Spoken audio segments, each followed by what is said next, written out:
ሰላም ናይ ፍሬቱ ተኸታተልቲ ከመይ ኣለኹም ድሓን ኣነ ድሓን እግዚአብሔር ይመስገን ንስኻትኩም ከዓ ከምቲ ኣነ ድሓን ዘለኹዎ ድሓን ክትኮኑ በዓልቲ ሙሉእ ተስፋ እየ እምበር ኣሕዋተይ ነዛ ቪድዮ ትሪኡ ኩላትኩም ብላይክ ጀምርዋ ቤተሰብ ዘይኮንኩም ከዓ ሰብስክራይብ እንዳገበርኩም ቤተሰብ ኩኑ እምበር ሎማዓንቲ ሒዘልኩም ዝመፃኹ ኣብ ፌስቡክ ሕልክል ዝረኸብኳ ፅሕፍቲ እያ ንእሽተይ እያ ሕፅር ኢላ ግን ከዓ ዝፈተኽዋ ዝጠቐመትኒ እያ ዝፅሕፍና ናብኣ ከብለኩም ደቂ ዓበይቲ ብዛዕባ ዓርኪ ወይ ከዓ ብዛዕባ መሓዛ እያ ትብል ዓርክኻ ማለት እንታይ ማለት እዩ ጥሩይ ዓርክኸ ከመይ ዝበለ እዩ እያ ትብል እምበር ዓርክኻ ማለት እቲ ድሕሪ ፍቕረኛኻ ፍቕርኻ እምነትካ ምስጢርካ ተንብረሉ እሙን መሓዛ ማለት እዩ እሙን ዓርኪ እቲ ዝበለፀ ናይ ሂወትካ መኻየዲ እዩ እሙን ዓርክኻ እቲ ኣብ ጎንኻ እሙን ዓርክኻ ይቅርታ እሙን ዓርክኻ እቲ ኣብ ግዜ ምቾትካ ፀላእትኻ እውን ከይተረፉ ዘንጨብጭቡልካን ዘኽብሩኻን ዘይኮነስ እቲ ኣብ ግዜ ፀገምካ ካብ ጎንኻ ዘይፍለ ዝኸበረ ሰብ እዩ ጥሩይ ዓርኪ ክንብል ከለና ኸ ከመይ ዝበለ እዩ ፅቡቕ መሓዛኻ ወይ ዓርክኻ ማለት እቲ እምነትካን ፍቕርኻን ርእዩ ዝቐርበካ ኣብ ግዜ ሳዕስዒትን ዕብዳንን ክባር ዋጋ ዘለዎም መስተታት ብልዕታት ዝጋብዘካ ዘይኮነስ እቲ ሓሚምካ ንእሽቶን መድሓኒት ገዚኡ ዘምፅአልካ እዩ እሙን ዓርኪ ማለት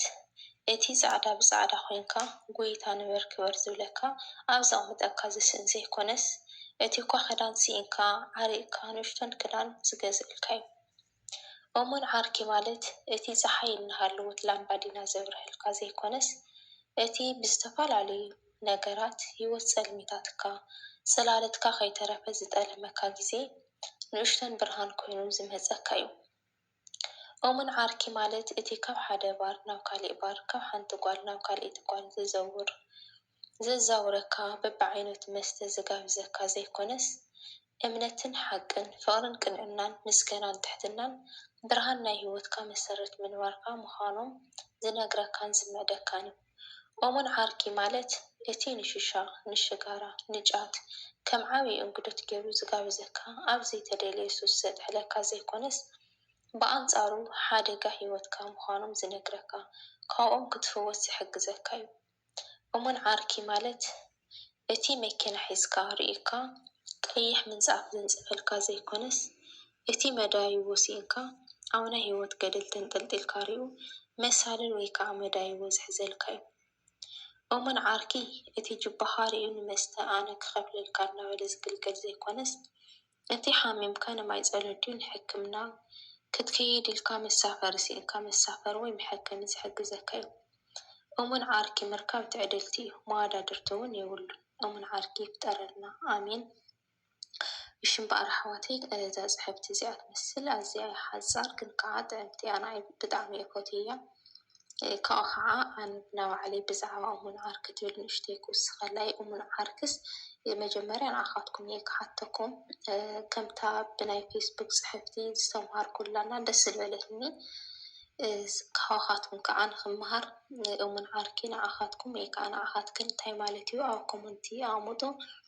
ከምብዎ እየ ካብኡ ብምቕፃል ከዓ ኣነ ከዓ ብዛዕባ እሙን ዓርኪ ንእሽተይ ንባዕለይ ዝብርሀኒ ንኣኻትኩም ንእሽተይ ከካፍለኩም እየ እሙን ዓርኪ ማለት ንዓይ መስትዋት እዩ በቃ እሙን ዓርኪ ማለት ኣብ ትሕቲ እግዚኣብሔር ካብ ምስ ደቅናኻ ኣብ ድሕሪ ወለድኻ ንዓኻስ መስትዋትካ እዩ እሙን ዓርኪ እንተሃልዩካ ማለት ማዕረ ደቅናኻ ኩሉ ነገርካ እዮም መስትዋትካ እዩ ሕማቕካ ፅቡቕካ ዝነግረካ ክትወድቕ ዘይደልየካ ዝድግፈካ እዩ እሙን ዓርክኻ ማለት ንዓይ እና ብዙሓት ሰባት ብፍላይ ከዓ ኣዋልድ ኣዕምርኪ ኣይትወፀለይ መሓዛ ኣይትወፀለይ እያ ንብል ኢና እና ንምንታይ ኢና ከምኡ ንብል መሓዛ ኣይትወፀለይ ወይ ዓርኪ ኣይትወፀለይ ክንብል ከለና ኸሲ መጀመርያ ኸ ስለባዕልና ንፍትሽ ዶ ኣይንፍትሽ ሓድሓደ ሰባት ናትና ጌጋ ኣይንርኢ ኢና ንሰብ ኢና ከምዚኣ እኮ ከምዚ ብተደጋጋሚ በተለይ መሓዙት እንድሕር ዘይወፃልና ኮይነን ባዕልና ክንፍትሽ እኒአና እቲ ጌጋ ኣባና ከይህሊ ማለት እዩ ቅድሚ እሙን ዓርኪ ምድላይናሲ ንባዕልና እሙን ዓርኪ ንኹን